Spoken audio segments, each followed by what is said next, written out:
그리스도인들이 본받아야 될 사람 그러면 두말할 것 없이 그리스도인들은 그리스도인이라고 하는 이름 때문에 그리스도를 본받아야 됩니다라고 말할 겁니다. 저희들이 이제 신학교를 들어가니까 제일 먼저 신학생들이 읽어야 될 책을 소개를 쭉 해주시더라고요, 교수님들이. 또 저희들이 신학교 다닐 때 하고 우리 부목사님들이나 전도사님들이 신학교 다닐 때 하고 이 신학교 교육 수준이 분명히 차이가 있을 거라고 생각을 합니다. 왜냐하면 그때 처음 히브리어를 가르치는 교수님이 저희 학교에 처음 오셨어요. 그런데 그 히브리어를 그동안 선배들은 공부를 제대로 하지를 못했던 거죠. 그냥 어깨너머로 공부를 하시거나 아니면 다른 학교를 찾아다니면서 히브리어를 공부를 했고, 지금도 히브리어를 공부할 수 있는 곳이 그렇게 많지 않지만 히브리어 교수님이 처음 오셨는데 그 히브리어를 배우는 게 얼마나 신기한지 말이죠. 그래서 신학생들이 다 그 히브리어 공부를 하기 위해서 강의실로 쫓아갔던 적이 있습니다. 이 강의실이 저희 지금 예루살렘 예배실에 한 배 반 정도 되는 그 강의실이었는데 거기에 히브리어를 배우겠다고 온 학생들이 꽉 찼어요. 대학원생 때부터 시작을 해가지고. 그래서 그 히브리어를 배우면서 참 신나하고 호기심에 그 새로운 언어를 배운다는 것 때문에 기뻐했던 기억이 납니다. 근데 이제 그 그리스도인들이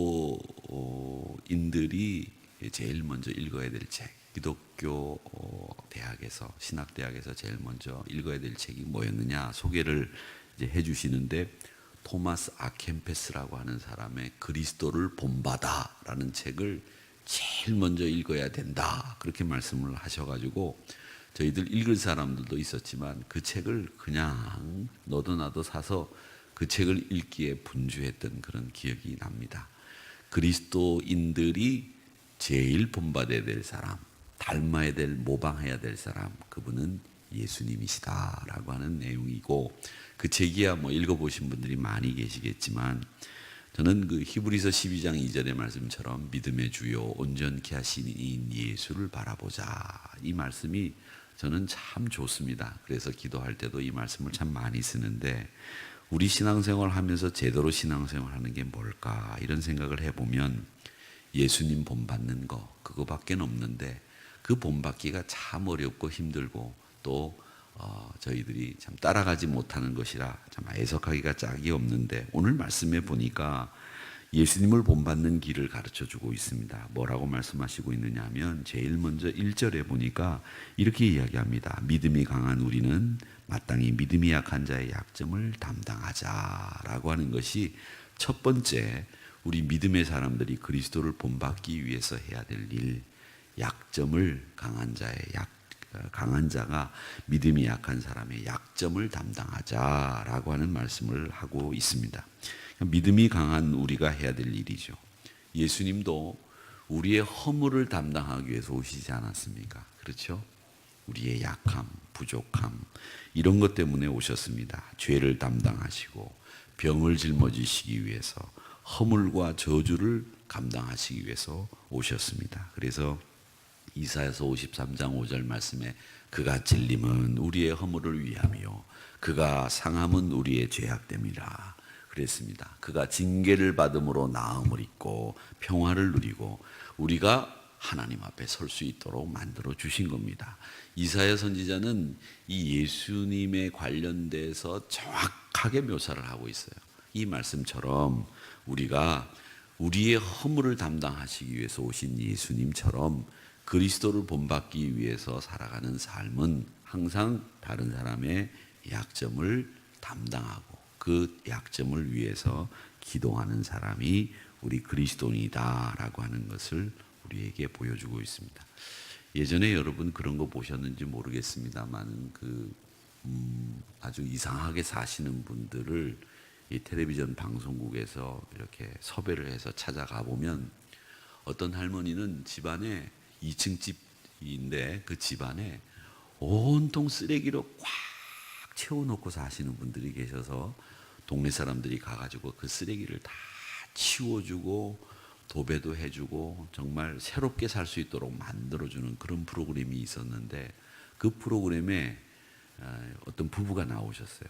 근데 부부가 나오셨는데 남편이 집안에 누워 있는데 빼짝 말랐어.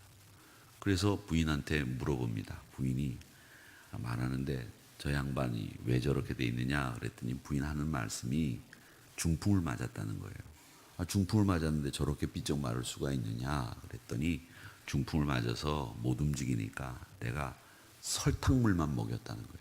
그 왜 설탕물만 먹였냐 그랬더니 젊었을 때 툭 하면 나를 때리고 나한테 몹쓸 짓을 해가지고 중풍 맞은 길에 설탕물을 주니까 잘 받아 마시더래. 그래서 다른 건 아무것도 안 주고 설탕물만 줘가지고 저렇게 됐다는 거예요. 설탕물 마실까 조심하시기 바랍니다. 그렇게 됐다. 그래가지고 남자가 빼짝 말라 있는 거예요. 여러분, 그 여자분의 마음도 이해는 되죠. 젊었을 때 그 남편이 건강할 때 얼마나 못되게 누웠으면 그래 설탕물 주니까 잘 받아 마시네. 그래 너는 이것만 먹어. 이렇게 해가지고 설탕물만 먹였다고 하는데 저는 그건 사람의 도리가 아니라고 생각해요. 제가 전에 목회할 때 어떤 권사님이 계셨는데 그 권사님이 양품점이라는 말 아시죠? 양품점. 옛날에는 양품점이라는 말이 있었어요. 그 양품점을 하셨어요. 그래서 남대문 시장에서 그 옷도 떼어다가 팔고 화장품도 떼어다 팔고 말이죠. 또 그 부엌 잡기도 팔고 뭐 이렇게 하시던 그 권사님인데 참 퉁퉁하게 생긴 권사님인데 이 권사님이 아드님 한 분은 침례교회 목사님이고 아드님 한 분은 사업을 하시는데 참 잘해요. 근데 이 권사님이 참 성품이 좋으셨어요. 이 권사님 남편이 참 못된 분이었어요.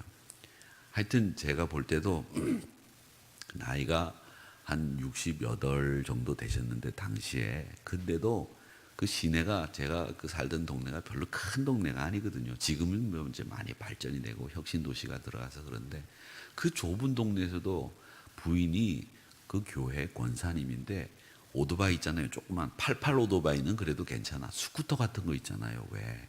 근데 거기다가 다방아씨를 뒤에 태우고 다녀. 그걸 교인들이 보는 거예요. 그 나이에도 그러니까 교인들이 혀를 차는 거죠. 그런데 이분이 얼마 되지 않아서 병에 걸리셨어요. 그래가지고 권사님 집으로 슬금슬금 들어와서 누우셨어.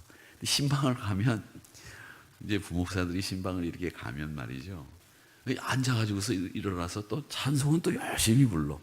신호등 건너다가 다방 레지 아가씨 뒤에 싣고 가다가 마주쳤으면서도 찬송은 열심히 불러요. 근데 저는 그걸 얘기하려고 하는 게 아니라 그 권사님이 그렇게 젊었을 때 신랑이 속색이고 애맥이고 그냥 얼마 전까지만 해도 그런 짓을 하고 다녔는데도 권사님이 그 남편을 정말 왕처럼 모시는 거예요. 때가 되면 막 밥 해주러 챙기러 가게 문 닫고 들어가셔서 가게 문 닫고 밥을 막 따뜻한 밥을 지어서 드시게 하고 또 그냥 막 어디 아프다 그러면 그냥 데리고 택시를 태워서 병원에 가시고 그러면서 사람들이 다 손가락질 하긴 했어요. 아이고 참 세근도 없네. 아이고 그렇게 고생시킨 신랑이 뭐가 그렇게 좋다고 다 늙어서 병 들어가지고 들어왔는데 저렇게 수발하느라고 애쓰는지 몰라. 이렇게 얘기를 하지만 그러나 그렇게 얘기하는 분들도 속으로는 아 권사님 대단하다. 이렇게 존경하고 탐복하는 거예요. 전 그래서 그 권사님이 정말 그리스도의 사랑을 실천하시는 분이다. 아무리 남편이라도 조금 전까지 그런 남편이었는데 어떻게 잘해주고 싶겠어요. 그런데 정말 진심을 다해서 그 남편 되시는 분을 섬기고 또 섬기고 섬기고 또 섬기시는 그런 모습을 우리에게 보여주셨습니다. 저는 그런 게 별게 아닌 것처럼 보이지만 그게 예수님을 본받는 삶을 우리에게 보여주신 거 아닌가. 물론 자기 신랑이니까 그렇겠지? 아니에요. 신랑이라도 제가 볼 때는 제가 만약에 여자 같으면 아유 뭐 타러 왔니? 발길로 뻥 걷어찼을 거예요. 그런데 그렇게 하시지 않더라고요. 그래서 저런 것을 생활 속에서 우리에게 보여주심으로 해서 예수님을 보여주시고 계시는 권사님이구나라는 생각을 했습니다. 하여튼 그 권사님이 제가 이제 담임 목사로 이제 나가는데, 그 담임 목사로 나갈 때 그 제가 가는 교회 원로 목사님이 그 지역에 계셨던 목사님이었거든요.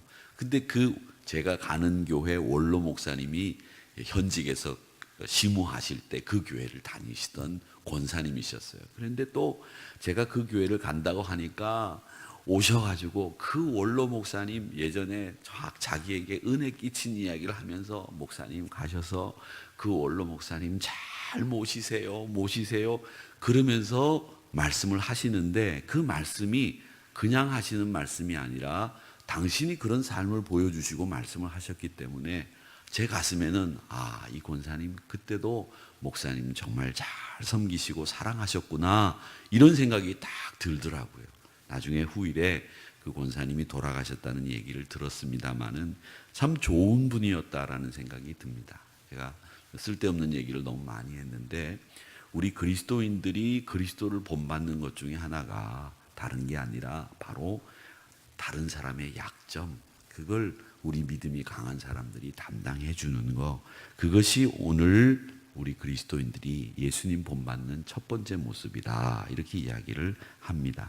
또 하나 더 2절의 말씀에 보면 뭐라고 얘기하느냐면, 그리스도를 본받기 위해서 우리 각 사람이 이웃을 기쁘게 하되, 이렇게 되어 있습니다. 그러니까 믿음이 강한 사람들이, 예수님 본받는다는 사람들이 해야 될 일이 뭐냐면, 구체적인 삶이 자기를 기쁘게 하기보다는 이웃을 기쁘게 하기 위해서 사는 삶이다, 이걸 분명히 얘기합니다.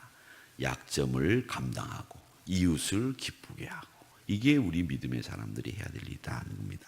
그래서 예수님이 하늘 보좌를 버리시고 이 땅에 오셔서 우리를 위해서 고난 받으신 것은 다른 이유가 아니다. 예수님은 아예 남을 위해서 사시겠다고 작정하신 분입니다. 그래서 뭐라고 말씀하셨는가 하면, 마태복음 20장 28절에 보면 인자가 온 것은 섬김을 받으러 온 것이 아니라 섬기러 왔다, 그렇게 말씀을 하지 않았습니까?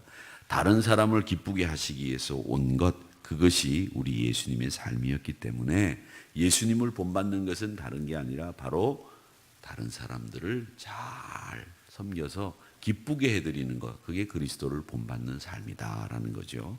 자, 그렇게 되면 우리가 무엇을 어떻게 되느냐 하면 하나님의 영광을 드러낼 수 있다라고 하는 겁니다. 오늘 5절, 7절 말씀에 보면 어떻게 되어 있느냐, 6절과 7절을 한번 읽어보겠습니다. 제가 읽어보겠습니다. 한 마음과 한 입으로 하나님 곧 우리 주 예수 그리스도의 아버지께 영광을 돌리게 하려 하노라, 이렇게 되어 있고요. 그 다음에 7절에 보면 그리스도께서 우리를 받아 하나님께 영광을 돌리심과 같이, 이렇게 되어 있습니다. 그러니까 이렇게 다른 사람을 기쁘게 하고 약점을 감당하는 일은 결과적으로 어떤 일이 되느냐면 하나님께 영광을 돌리는 일이 되는데, 그 영광을 돌리는 일은 누가 하신 일이었다? 예수님이 하신 일, 그리스도께서 하신 일이었기 때문에 우리도 하나님께 영광을 돌리기 위해서 약한 사람의 약점을 도와주고 우리가 하나님의 사람으로 다른 사람을 기쁘게 하는 일을 하자라고 하는 겁니다. 저는 지금도 그 스크랩을 해둔 그 가운데 어느 때였나요? 왕기춘 선수가 이 유도 선수였는데, 그 일본 선수하고 결승전에 그 세계 유도 선수권 대회였던 것 같아요. 올림픽은 또 아시안 게임은 아니었거든요.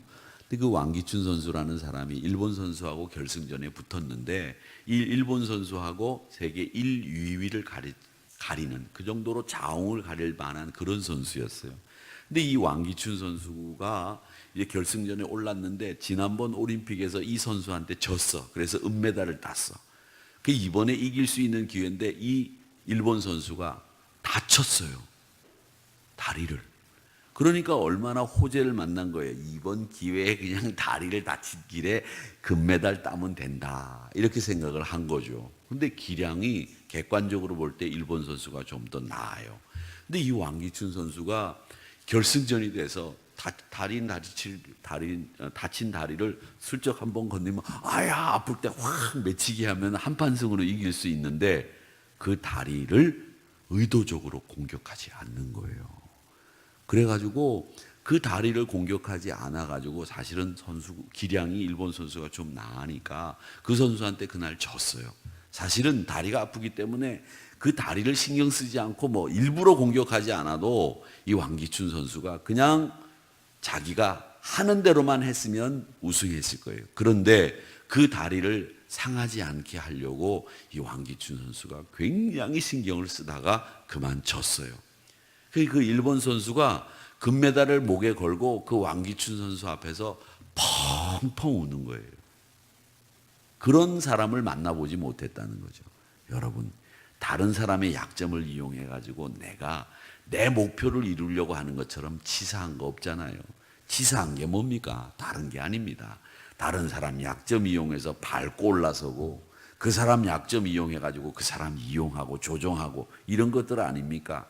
여러분, 예수 믿는 사람들은요, 밥 많이 먹는 건 상관없어요. 가다가 넘어지는 것도 상관없고 다른 것도 상관없어요. 여러분, 다른 사람의 약점을 이용하지 마시고 그 약점을 감당하는 우리 그리스도인들이 되고, 또 우리가 무엇보다도 이웃을 기쁘게 해드리기 위해서, 다 기쁘게 해드릴 수는 없죠. 때로는 내가 상처를 줄 때도 있지만, 그러나 우리 삶의 원칙은 다른 사람의 약점을 감당하고 이웃을 기쁘게 해드리기 위해서 산다, 이런 모습으로 오늘도 승리롭게 여러분의 믿음 생활을 잘 감당하셔서 하나님 앞에 승리의 보고를 올려드릴 수 있는 여러분과 제가 되기를 바랍니다. 그런데 저도 저희 집사람도 기쁘게 해주지를 못하고 살아요. 그러니까 이 말씀이 참 마음에 걸려요. 아, 오늘은 또 얼마나 내가 우리 집에서 속삭이고 살까, 이런 생각이 되는데, 여러분 집에 가셔서도